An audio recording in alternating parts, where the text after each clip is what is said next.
Hey guys, Ray Bashir here with Blue Shield Tactical Systems. Today we're going to be talking about a question that we get asked quite often, is what type of martial art should I take that is beneficial for me as a law enforcement officer? And I think that's an important question. There's a lot of martial arts that are out there, obviously, that have been around for a long time. We're really seeing the advancement in MMA. I think it's there's a lot of martial art, different styles of martial arts that are in MMA. And so what do I think is beneficial, though, for law enforcement? I think Brazilian Jiu-Jitsu is beneficial because generally when we take them down to the ground when they're resisting, I hardly ever see anyone cuffed from a standing position when they're resisting law enforcement. Normally we take them to the ground. So I think that Brazilian Jiu-Jitsu is beneficial there. Now, are there some things in Brazilian Jiu-Jitsu that are sport-related that are not great for law enforcement officers? Of course. And you have to be able to look past some of those. But for the most part, it is extremely beneficial to law enforcement officers. The other one is, Krav Maga. And of course, I have a background in Brazilian Jiu-Jitsu. I'm a black belt in Brazilian Jiu-Jitsu. Krav Maga, I've been doing it for a long time as well. And I like the aggressiveness of it. Plus, you know what, in the Krav Maga gym I'm at, we put on headgear, we put on gloves, and we strike each other, and we kick each other. So I think that's important. If you're at a gym and you're wondering, you're learning these forms that look good, and katas, I'm not a big believer in katas. I don't think they're, especially for law enforcement, I just don't think they're useful for you. So I would steer away from that. And plus, if they're not sparring, I would definitely steer away from that as well. There are places where you can get online blue belts in Brazilian Jiu-Jitsu, purple belts as well. I disagree with that. I have a big problem with it. And some of the ones that are doing this are good martial artists. But I really think they're doing a disservice to the people that they're giving these belts to based on online training, and that's it. The reason being is because you take someone who's been on the mat a long time, a 2-year blue belt that's been on the mat, and you put him up against a 2-year online trained person. That person who spent the time on the mat is going, in my opinion, will dominate the other individual. So that tells you the importance of being able to spar. That tells you the importance of being in that mat time. And not only that, you as a law enforcement officer, you want to be in better shape. And the sparring and being out there and fighting with other people is going to get you into that position to where you're losing weight, you're in better shape, you have better cardio, you have more confidence in yourself. So I think that's important.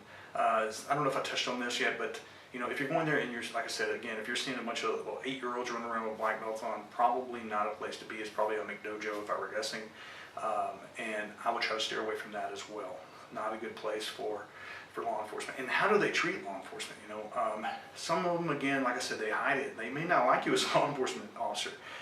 They want your business, but they may not like you. And so we want to steer away from those places as well. We want a place that's accepting to law enforcement officers and to be able to bring those in. And you have to put your ego to the side, guys, to go to a gym.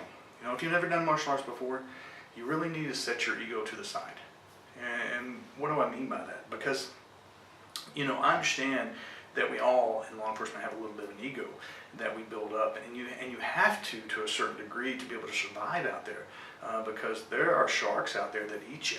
I mean, some of those people that have been in those prison systems and grew up in those bad neighborhoods are absolutely vicious. So I understand that you have to be in that type of mindset to be concerned, but when you go into a gym, they're going to humble you really quick, especially if you go into a Brazilian Jiu-Jitsu gym and you're in there rolling and maybe you're all muscled up, and you've been training, you feel really good, and I'm strong, and I'm big, I'm bigger than this guy here that I'm about to grapple with. And then this little guy gets on you and he's wrapping up your arms, he's choking you, and it's one of the worst feelings in the world, man, when you're down and you're on your back, someone's over the top of you and you can do nothing to get them off.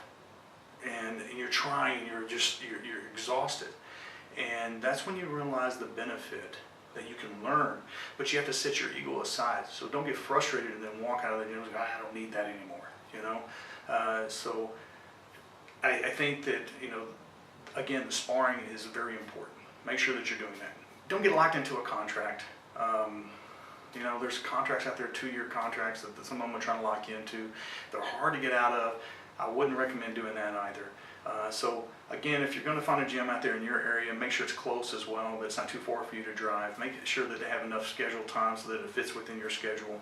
I'm not a big fan of, you know, it's probably some of them, I'll probably get some hate messages from this, but I'm not a big fan of wrist locks. I'm not a big fan of standing wrist locks.